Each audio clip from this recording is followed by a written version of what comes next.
Right, well, in my monologue yesterday, I mentioned how a terrorist convicted of wanting to blow up Bluewater Shopping Centre, and indeed London's one of London's nightclubs anyway, has got his parole hearing coming up soon. So our inbox has been packed full of your comments and reaction. Yes, well, one of the most popular issues that so many of our viewers often and listeners often write in about is crime and law and order. And is our criminal justice system too soft? That's what many of you ask. And one viewer certainly thinks so. Phil said this. What we want is more hard-line action against terrorists, longer sentences, control of our borders and police action against grooming gangs. Yeah, absolutely. Another viewer, Aaron, has criticised, quote, the soft approach to law-breaking, the lack of respect brought on by the lack of discipline and the stripping of police powers. Well, is the UK too soft on crime? That's what we're going in on today. Get those views coming in, GBViews, GBNews.uk. And we're thrilled to be joined by Peter Kirkham, former Detective Chief Inspector with the Met Police. Peter, thank you so much. Great to have you back on the show, mate. I hope you're keeping well. Are we too soft on crime? I'm not sure it's a question of being too soft on crime, but we haven't got anywhere near sufficient resources allocated to policing and dealing with crime more generally. We can look back at reports of the Inspectorate of Constabulary and other bodies to which the police are answerable, and we'll find criticism after criticism after criticism about all aspects of policing, starting with bobbies on the beat in community officers and officers within communities, going through to answering the phones within a reasonable time, going through to response teams, going through to CID investigations of minor, routine and more serious crimes. So, you know, there's just insufficient resource dedicated to policing and crime. Yeah, one of the big things, I mean, we mentioned there, we talked yesterday about the 11 terrorists who are due to be released this year, whether it's on parole or it's just because of, you know, their sentence has come to an end, basically. One of the things lots of our viewers say is, well, a simple thing you could do is just increase sentences for these violent criminals. And, of course, that would mean building more prisons. But don't you think that's a relatively straightforward thing that the government could do to make people feel safer? It would be something that could be done relatively simply, albeit expensively. But you'd still have the problem at the end of the day. You can't throw away the key for everybody. There will always be people coming out of jail. And some of them, sadly, again, because of lack of resources dedicated to the prison service, the rehabilitation bit of penal policy just isn't working. Yes, there are some people that, despite everything, come out of prison and don't reoffend. But there's an awful lot of reoffending goes on, primarily because there's very little in the way of rehabilitation exercises and activities done whilst they're in prison. And again, we come back to resources.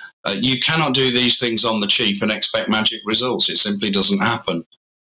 No, it doesn't happen. I think, look, you know, I spoke about this quite at length yesterday, really, about the terror issue. And my concern, well, I think most people's concern, is that we let this lot back out and that they just, you know, immediately go back to their kind of terrorist ways. I remain unconvinced, Peter, that rehabilitation can work for someone who's planned to blow up a shopping centre, for example. And how do you feel about it?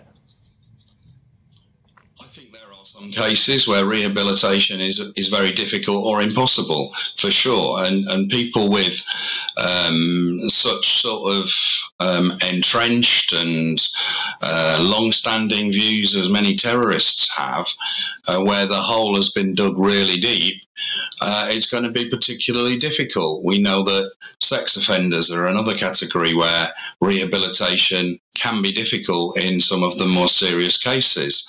But they are relatively small in number. And if we got the rest of it right, we could dedicate more resource to keeping more of an eye on those that we've got some doubts about. But the whole thing needs people. It needs people to monitor. Yes, you can do automatic monitoring and all the rest of it, but somebody's got to try and make sense of that and is trying to decide what to do as a result of what's being observed.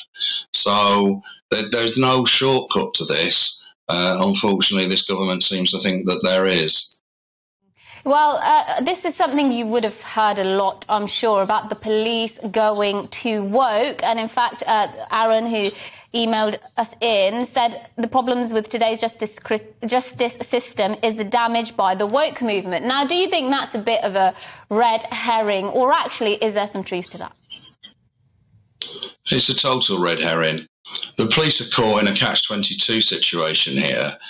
If they don't express support by getting involved in various campaign and pressure groups that are demanding action on violence against women and girls, against domestic abuse, against racism, or whatever it might be, if the police do not engage with them, get involved with them in the various events and activities that they have, and sometimes there's a sort of day of action or an annual day of action, if the police don't participate in that, then they would rightly be criticised for failing to take account of a minority group with particular problems from crime affecting them particularly. If they do take part in it, then frequently, almost invariably, the pictures, the comments, the write-up is taken out of context and becomes a headline in some of our more anti-police media, saying that the police have become too woke, when in fact it's a relatively small number of people on a relatively defined occasion, often one or two officers for a day, if that, for an hour or two. And it's not something that's a major issue more generally. Is there a recruitment crisis with the police? Are we recruiting the best possible police officers, do you think? I think there is a recruitment crisis. Policing's paid okay, but not well, not anymore, not after years and years of standstill. It's not a well-paid job, especially when you take into account the massive responsibilities, as well as the personal risks and the other difficulties that go with it. So it's not an attractive proposition that people go, yeah, that money's really good, yeah, I'll have some of that. People tend to do it despite the money not being too good. I regularly speak to people nowadays who have taken a pay cut, even from being a PCSO, have taken a pay cut to become a police officer. And that obviously means that there's a huge number of people that simply aren't going to be joining because of those barriers. You see the few that overcome them, but there are many, many more, I'm sure, that simply cannot afford to join the police, cannot join the police for a variety of other reasons.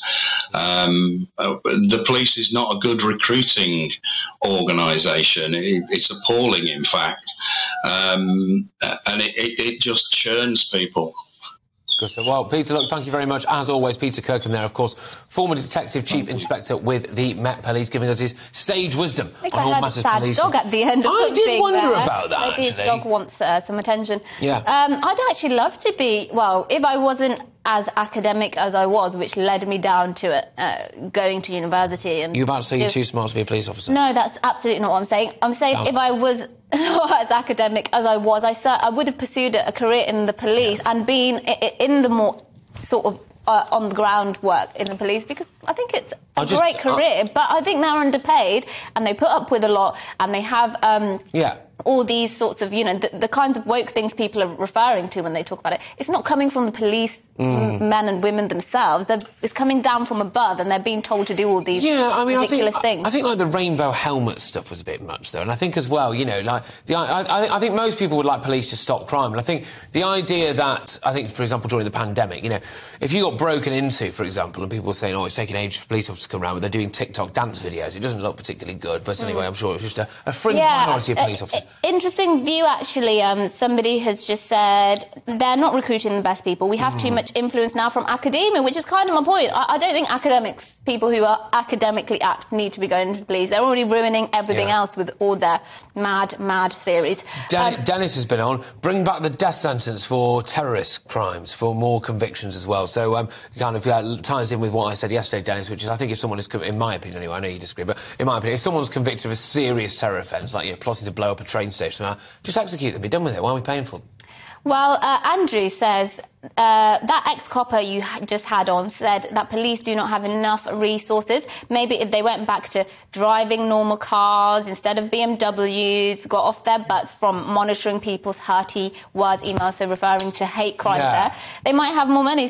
Somebody has also said, well, Steve here has said, how many hours were spent investigating Partygate or escorting illegal refugees to their hotel, or investigating shouts of abuse at football matches. So actually, the no resources thing doesn't cut it for some people who think they're spending time doing a lot of other things. Also, what's wrong with driving a BMW? I drive a BMW. What's wrong with that? Yeah, you had to get that one in, didn't you?